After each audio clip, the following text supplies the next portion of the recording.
بسم اللہ الرحمن الرحیم رب اشرح لی صدری ویسر لی امری واحلل عقدۃ من لسانی یفقہوا قولی۔ میں ہوں آپ کا اردو ٹیچر وقاص اعظم اور آپ کو Noor school and college Google classroom میں خوش آمدید کہتا ہوں۔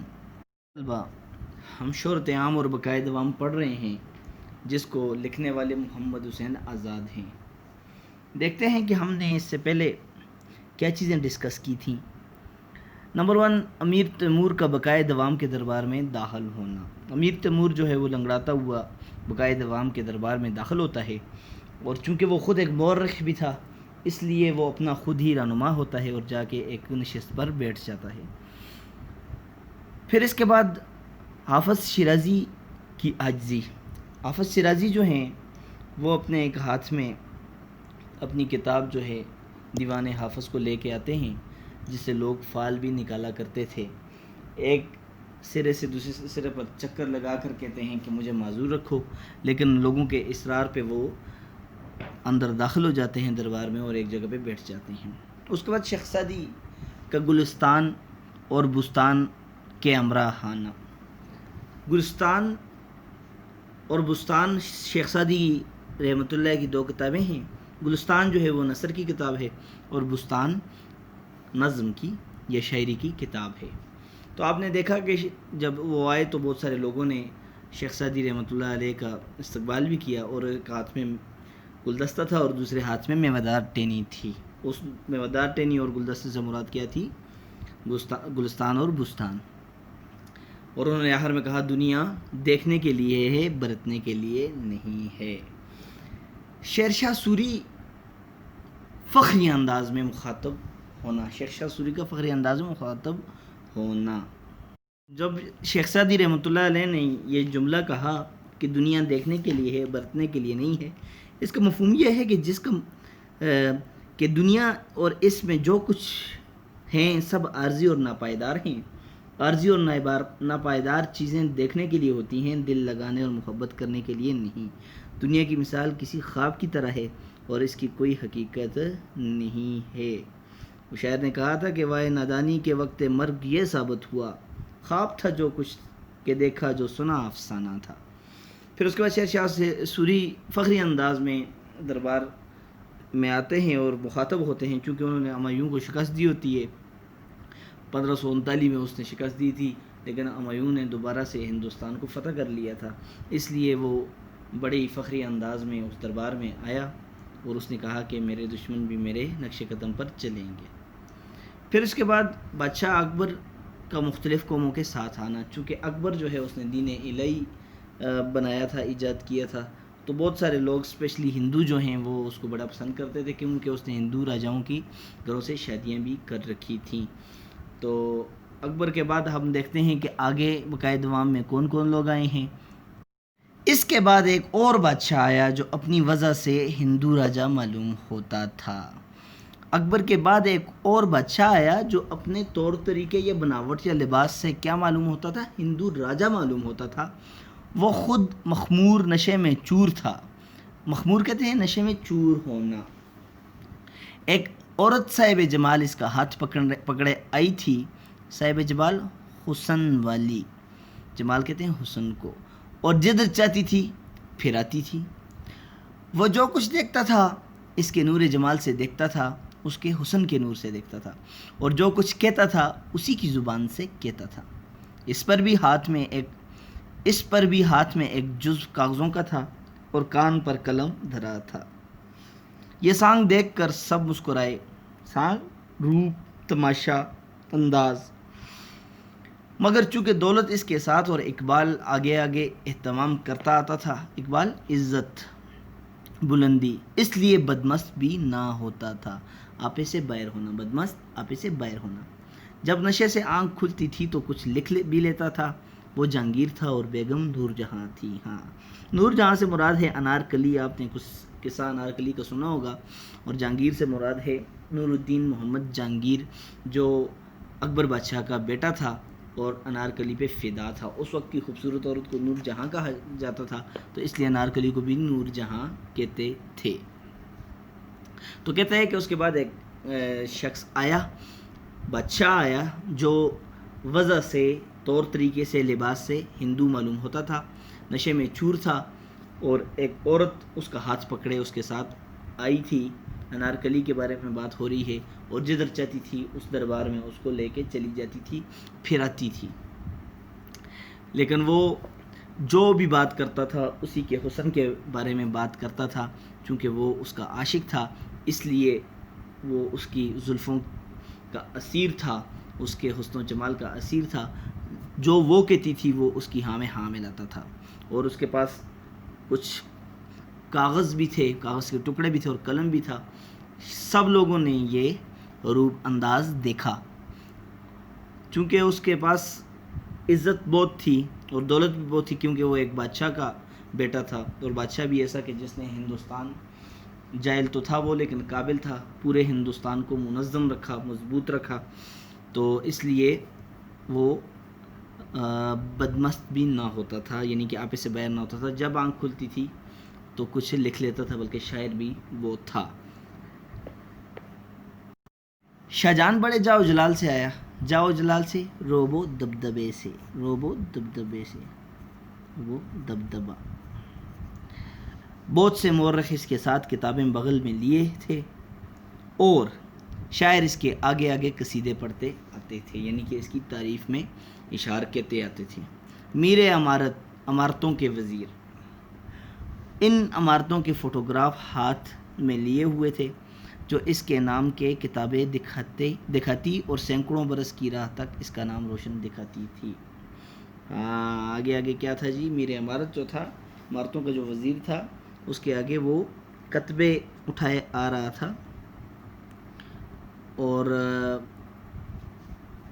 یہ ہاتھوں میں میر عمارت آگے آگے آ رہا تھا، جو اس کے نام کے کتابیں دکھاتی اور سینکڑوں برس تک، یعنی کہ سینکڑوں برس تک اس کا نام روشن کر دیا تھا. کس نے؟ میر عمارت نے. شاہجہان مغل بادشاہ، اصل نام شہاب الدین تھا. اپنے والد جہانگیر کے انتقال پر تاج و تخت سنبھالا. آگرہ کا تاج محل، دہلی کا لال قلعہ، جامع مسجد دہلی اور لاہور کا شالیمار باغ جیسی خوبصورت تعمیرات اسی نے کی تھی. اس کو انجینئر بھی کہا جاتا تھا، مغل دور کا انجینئر بادشاہ، انجینئر. اس کے آنے پر رضامندی عام کا غلغلہ بلند ہوا چاہتا تھا، غلغلہ شور شرابہ. مگر ایک جوان آنکھوں سے اندھا چند بچوں کے ساتھ لیے آیا کہ اپنی آنکھوں کا اور بچوں کے خون کا دعویٰ کرتا تھا. اس کا بھائی تھا شہریار مرزا. کہتے ہیں کہ اس نے اس کو مارا تھا بادشاہت کے لیے. یہ شہریار شاہجہان کا چھوٹا بھائی تھا اور بچے اس کے بھتیجے تھے. اس وقت وزیر اس کے آگے بڑھا اور کہا کہ جو کیا گیا بدنیتی اور خود غرضی سے نہیں، بلکہ خلاق خدا کے امن اور ملک کا انتظام قائم رکھنے کو کیا تھا. تو ایک اور بھی تھا جو دعویٰ کر رہا تھا کہ یہ میرے بچوں کا قاتل ہے، جو اس کا چھوٹا بھائی تھا. لیکن وہ جو میر عمارت وزیر تھا، اس نے کہا کہ بھائی جو بھی اس نے کیا وہ بدنیتی اور خود غرضی کے لیے نہیں کیا، بلکہ عام عوام کے لیے، خدا کی مخلوق کے لیے کیا ہے، تاکہ ہندوستان کا امن جو ہے یا انتظام جو ہے وہ قائم رہ سکے. بہرحال اسے دربار میں جگہ ملی اور سلاطین چغتائیہ کے سلسلے میں معزز درجے پر ممتاز ہوا. یہ لفظ چغتائی ہے، غلط العام اور غلط العوام کے تحت اس کو چغتائی بھی پڑھتے ہیں. تو کہتا ہے کہ پھر جیسے ہی وزیر نے آگے بڑھ کر کہا کہ بھائی جو اس نے اپنے بھتیجوں کو مارا تھا وہ بدنیتی پر نہیں تھا، بلکہ ہندوستانی عوام کے لیے یا خدا کی مخلوق کے لیے تھا، تاکہ امن بھی بحال رہ سکے اور ملک کا انتظام جو ہے وہ قائم رہ سکے. بہرحال اس کو چغتائیہ یعنی کہ مغلیہ بادشاہوں کی جگہ پہ کیا ہوا جی؟ ممتاز ہوا، مقرر ہو گیا، وہاں پہ وہ بیٹھ گیا. تھوڑی دیر کے بعد دور سے گانے بجانے کی آواز آئی اور بعد اس کے ایک بادشاہ آیا. اس کی وضع بناوٹ طور طریقہ ہندوستانی تھی. مصنفوں اور مورخوں میں سے کوئی اس کے ساتھ نہ تھا، البتہ چند اشخاص تھے کہ ان میں گویا، گانے والا اور کوئی بھانڈ، کوئی مسخرہ نظر آتا تھا. چیزوں کو بیان کرنا، بھانڈ، میراثی مسخرے، جوکر اس کے ساتھ تھے۔ یہ سب گھبرائے ہوئے آتے تھے کیونکہ ایک ولایتی دلاور کہتے ہیں بہادر کو، ان کے پیچھے پیچھے شمشیر برہنہ علم کیے تھا، ننگی تلوار بلند کی ہوئی آ رہا تھا ان کے پیچھے۔ اس کی اصفہانی تلوار سے لہو کی بوندیں ٹپکتی تھی۔ اصفہانی اصفہان کا شعر ہے، یعنی کہ ایران کا شعر ہے، اصفہان وہاں کی تلوار کے بارے میں کہ اس سے کیا تھی، لہو کی بوندیں ٹپک رہی تھی۔ مخمل رومی کی کلا تھی۔ مخمل رومی مطلب، مخمل کہتے ہیں نرم کپڑے کو، روم کا نرم کپڑا، ایک نرم کپڑا ہے جو بہت زیادہ نرم ہوتا ہے، وہ اس کے سر پر اس کی پگڑی باندھی ہوئی تھی، پگڑی باندھی ہوئی تھی، کلا تھی، جس پر ہندوستان کا تاج شاہی نصب تھا، جس پہ ہندوستان کا تاج شاہی تاج رکھا ہوا تھا، یعنی کہ اس نے ہندوستان کو فتح کر لیا تھا۔ اور اسب بخارائی زیر ران تھا۔ اسب کہتے ہیں گھوڑے کو، بخارا کا گھوڑا، بخارا جگہ کا نام ہے، اس کا گھوڑا اس پہ بیٹھا ہوا آ رہا تھا۔ وہ ہندوستانی وضع بادشاہ محمد شاہ تھا۔ پہلے بات ہو رہی تھی نا، تھوڑی دیر کے بعد ایک ہندوستانی وضع کا بادشاہ ہے، وہ کون تھا؟ وہ محمد شاہ تھا۔ اسے دیکھتے ہی سب نے کہا کہ نکالو، ان کا یہاں کچھ کام نہیں ہے۔ چنانچہ وہ فوراً دوسرے دروازے سے نکالے گئے۔ ولایتی مذکور، جس کا اوپر ولایتی، جس کا جو باہر سے آیا تھا، جس کا ذکر ہو گیا، مذکور جس کا ذکر کیا گیا، نادر شاہ تھا۔ نادر شاہ درانی ایران کا بادشاہ تھا، جس نے سرحد روم سے بخارا تک فتح کر کے تاج ہندوستان سر پر رکھا تھا۔ اسے چنگیز خان کے پاس جگہ مل گئی۔ ہاں، تھوڑی دیر کے بعد وہ کہتا ہے کہ ایک اور شخص آیا۔ وہ شخص کون تھا جی؟ وہ شخص تھا جی محمد شاہ رنگیلا۔ آپ نے سنا ہوگا محمد شاہ رنگیلا تھا۔ محمد شاہ پورا نام اس کا تھا جی شہزادہ روشن اختر محمد شاہ تھا۔ اپنی رنگ رلیوں کی وجہ سے محمد شاہ رنگیلا مشہور ہوا، چونکہ یہ ایک بہت عیاش تھا، بہت ہی عیش و عشرت والا شخص تھا، اس لیے اس کو وہاں پہ جگہ نہیں مل رہی تھی۔ سارے لوگ یہ کہہ رہے تھے کہ اس کو نکالو، تو اس کو شکست دینے والے نادر شاہ تھے۔ ایران کا ایک سخت گیر، جابر اور غاصب سلطان تھا۔ 1739 میں ہندوستان پر حملہ کیا اور بڑی تباہی مچا دی۔ 1732 تا 1747 تک اس نے حکمرانی کی۔ تو اس کے پیچھے جو دلاور یا بہادر آ رہا تھا وہ کون تھا؟ وہ نادر شاہ درانی تھا، جس نے ہندوستان کو فتح کر لیا تھا۔ اور اس لیے دربار سے لوگ محمد شاہ رنگیلا کو نکال رہے تھے، چونکہ یہ ایک عیاش تھا، یہ ایک عیش و عشرت والا آدمی تھا، لاپرواہ آدمی تھا، اس نے ہندوستان کو برباد کر دیا تھا۔ تو اس لیے اس کو کہا گیا تھا کہ یہ ایک اچھا شخص نہیں ہے، لہٰذا اس کی اس دربار میں کوئی جگہ نہیں ہے، اس کو اس دربار سے نکال دیا جائے۔ تھوڑی دیر ہوئی تھی جو ایک غول ہندوستانیوں کا پیدا ہوا، غول گروہ۔ ان لوگوں میں بھی کوئی مرکہ بغل میں دبائے تھا، تصویروں کی کتاب، مرکہ کہتے ہیں تصویروں کی کتاب کو، کوئی گلدستہ ہاتھ میں لیے تھا۔ انہیں دیکھ کر آپ خوش ہوتے تھے اور وجد کر کے اپنے اشعار پڑھتے تھے۔ وجد کر کے جھومنا، آنکھیں بند کر کے جھومنا، وجد۔ یہ ہندوستانی شہر تھے، چنانچہ چند اشخاص انتخاب ہوئے۔ ان میں ایک شخص دیکھا کہ جب بات کرتا تھا اس کے منہ سے رنگا رنگ کے پھول جھڑتے تھے۔ ہاں، جب بات کرتا تھا تو بہت ہی خوبصورت انداز میں بات کرتا تھا، لوگ اس کو سراہتے تھے۔ لوگ ساتھ ساتھ دامن پھیلائے تھے، مگر بعض پھولوں میں کانٹے ایسے ہوتے تھے کہ لوگوں کے کپڑے پھٹے جاتے تھے۔ پھر بھی مشتاق شوق رکھنے والے عاشق زمین پر گرنے نہ دیتے تھے، کوئی نہ کوئی اٹھا ہی لیتا تھا۔ وہ مرزا رفیع محمد سودا تھا۔ مرزا رفیع محمد سودا وہ ایک بہت بڑے شاعر ہیں۔ سودا جو تیرا حال ہے اتنا تو نہیں، وہ کیا جانی ہے تو نے اسے کس آن میں دیکھا۔ ہاں، تو ایک شخص آیا، اس کے بغل میں کیا تھی؟ تصویروں کی کتاب تھی، ہاتھ میں گلدستہ تھا، اور جدھر سے بھی گزرتا تھا لوگ خوش ہوتے تھے اور وجد کرتے تھے، اور یہ بھی خوش ہوتے تھے اور وجد میں آ جاتے تھے، آنکھیں بند کر کے جھومتے تھے، اپنے اشعار پڑھتے تھے۔ ہندوستانی شاعر تھے وہ۔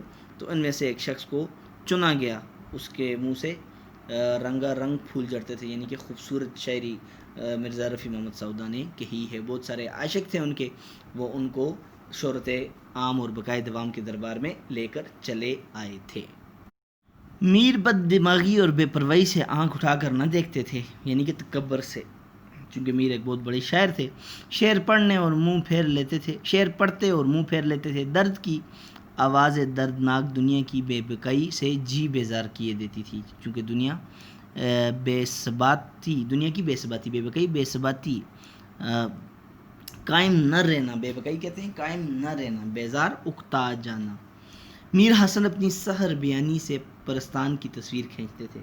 ہاں، میر حسن کا نام آپ نے سنا ہوگا، انہوں نے مثنوی لکھی ہے، مثنوی سحر البیان. چونکہ ان کی سحر بیانی سے مراد ہے جادوئی بیانی، ان کے بیان میں جادو تھا. پرستان کی تصویر کھینچتے تھے، یعنی کہ پریوں کی، پرستان جو جہاں پریاں رہتی ہیں اس کی تصویر اپنے لفظوں سے کھینچ لیتے تھے. میر انشاءاللہ خان قدم قدم پر نیا بے روپ دکھاتے تھے، نیا روپ دکھاتے تھے. دم میں عالم، ایک لمحے میں عالم بن جاتے تھے. ذی وقار، عزت والے.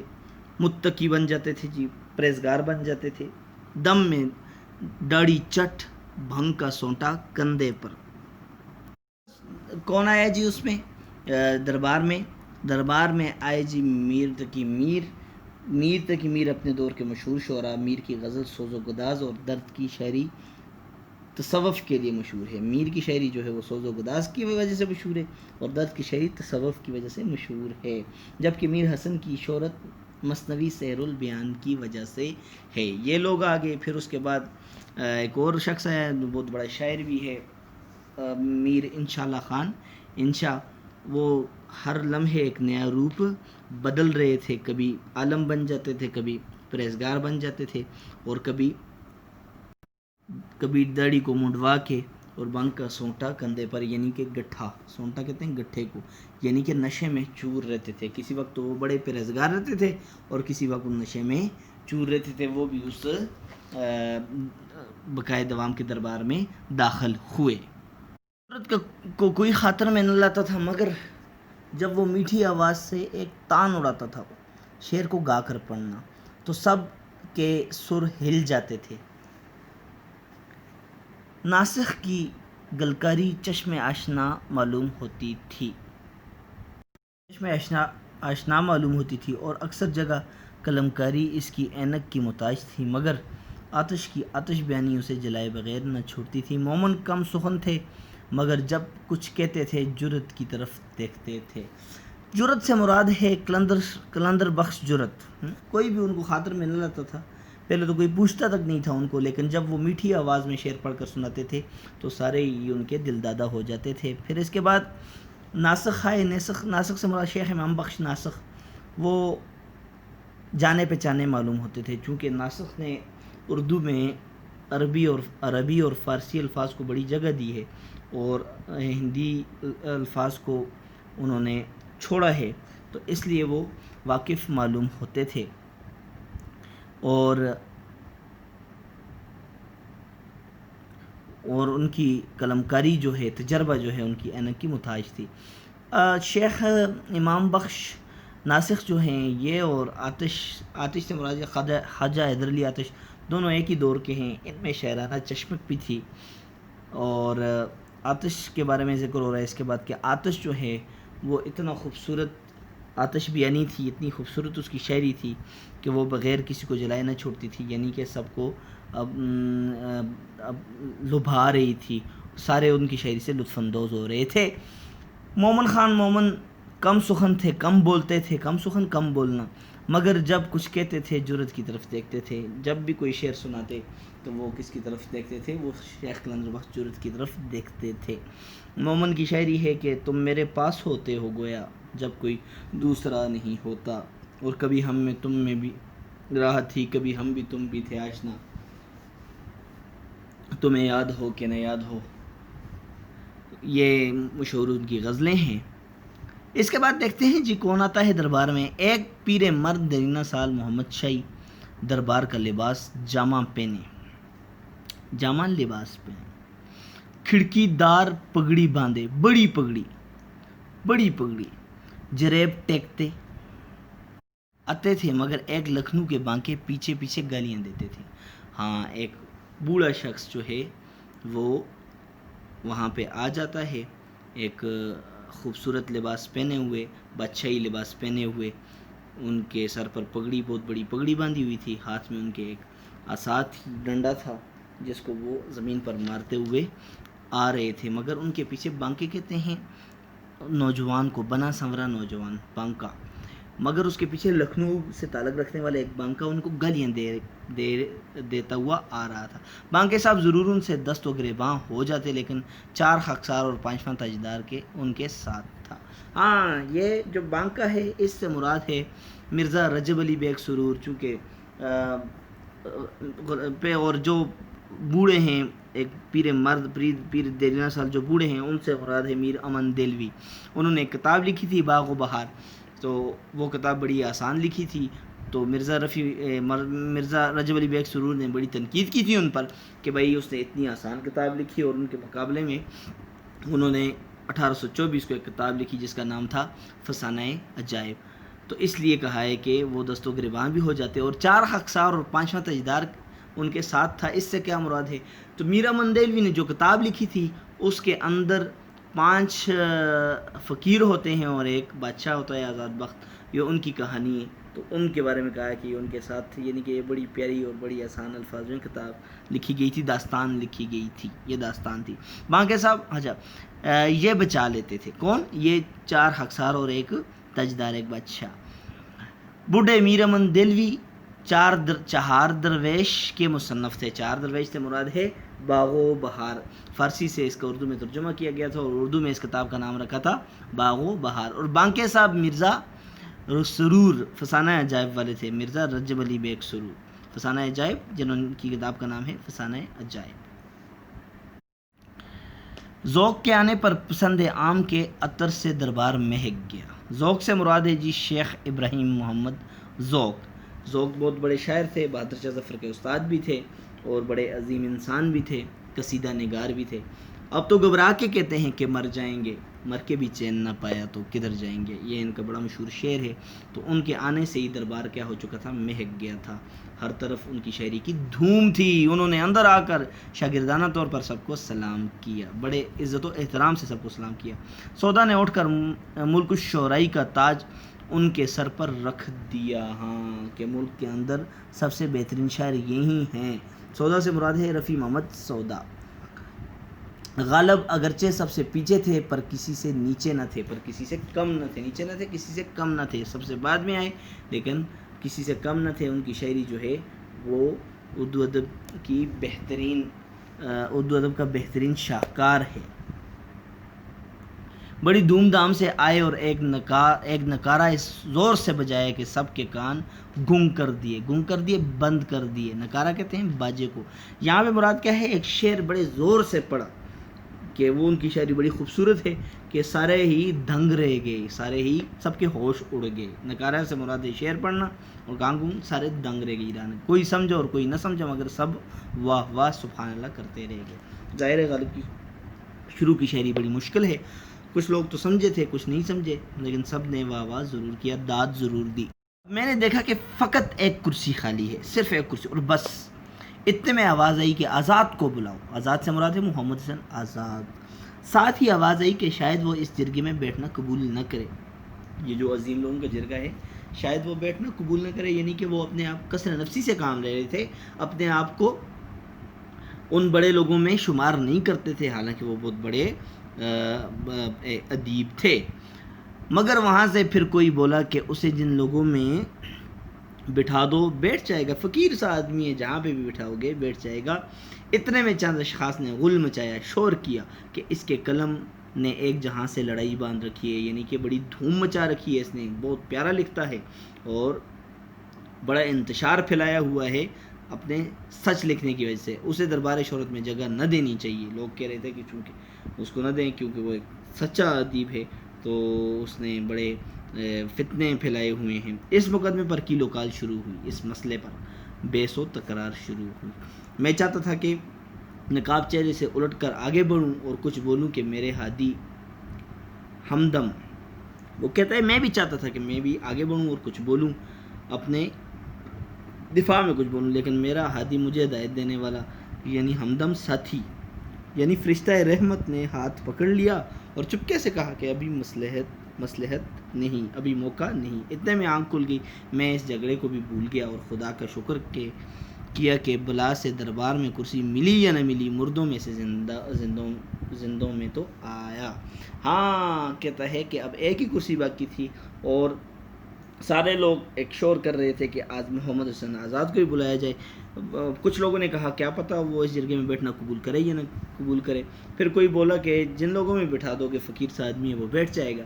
لیکن چند لوگ ایسے بھی تھے، انہوں نے بڑا شور شرابہ کیا کہ نہیں اس کے قلم نے، اس کی تصانیف نے پورے جہان میں ایک افراتفری مچائی ہوئی ہے، لہٰذا اس کو یہاں پہ جگہ نہیں دینی چاہیے۔ کہہ رہے اس مسئلے پر بحث شروع ہوئی تھی، میں بھی چاہتا تھا نقاب اٹھ کر آگے بڑھوں، لیکن میرا جو ہادی تھا، مجھے راستہ دکھانے والا، ہدایت دینے والا فرشتہ تھا، میرا ساتھی، اس نے میرا ہاتھ پکڑ لیا اور چپکے سے کہا کہ ابھی موقع نہیں ہے۔ چونکہ وہ ایک خواب دیکھ رہے تھے عظیم لوگوں کا، تو اس لیے کہہ رہے میری آنکھ کھل گئی اور شکر کیا کہ میں مرا نہیں بلکہ زندہ ہوں۔ عزیز طلبہ، آپ نے شہرت عام اور بقائے دوام پڑھا۔ اس سبق کا مقصد یہ ہے کہ عظیم لوگوں سے آپ آشنا ہو جائیں، واقف ہو جائیں، اور ان لوگوں نے محنت کر کے جو دنیا میں نام کمایا اور ہمیشہ کی زندگی حاصل کر لی، اس کے لیے محنت کریں اور سستی اور کائلی کو چھوڑ کر متحرک ہو کر دل و جان سے اپنا کام کریں اور محنت کر کے اپنی منازل کو طے کر سکیں۔ نکات کو ایک دفعہ آج کے سبق کے پھر دیکھتے ہیں کہ نمبر 1، جہانگیر کا نور جہاں کے ساتھ دربار میں داخل ہونا۔ جہانگیر جو ہے وہ بڑی مستی سے دربار میں آتا ہے اور اس کے ساتھ اس کی محبوبہ انارکلی بھی ہے، جہاں بھی چاہتی ہے اس کو پھرا لیتی ہے اور پورے دربار میں کی سیر کروا رہی ہے۔ نمبر 2 پہ شاہ جہان کے لیے شعراء کا قصیدے پڑھنا۔ شعراء نے شاہ جہان کے لیے کیوں قصیدے پڑھے؟ چونکہ شہاب الدین شاہ جہاں کو ہندوستان کا انجینئر بادشاہ بھی کہا جاتا ہے۔ اس نے بڑی تعمیرات کروائیں، بہت سارے باغ بنوائے، قلعے بنائے، محل بنوائے، دلی کی جامع مسجد بھی بنائی، تو اس لیے لوگوں نے ان کو بڑا سراہا اور اپنے انصاف کی وجہ سے بھی وہ بہت مشہور تھا۔ پھر اس کے بعد محمد شاہ رنگیلا کو دربار سے نکالنا۔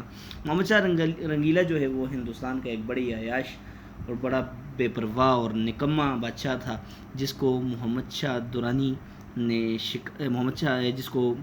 نادر شاہ درانی نے شکست بھی دی تھی۔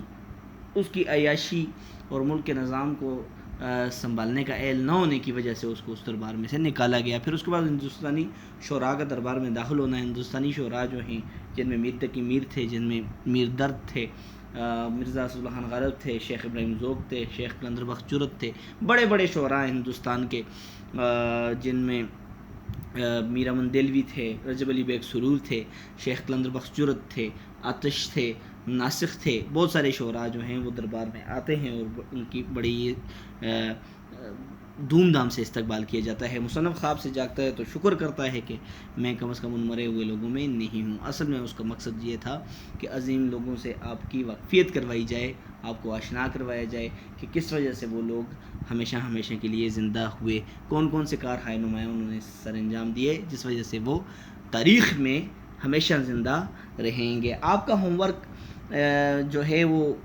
سن لیں، درج ذیل کس شاعر یا ادیب کے بارے میں کہے گئے الفاظ ہیں، یہ جملے ہیں، ذرا ان کو سنیے اور یہ آپ نے مجھے لکھ کے بھیجنے ہیں۔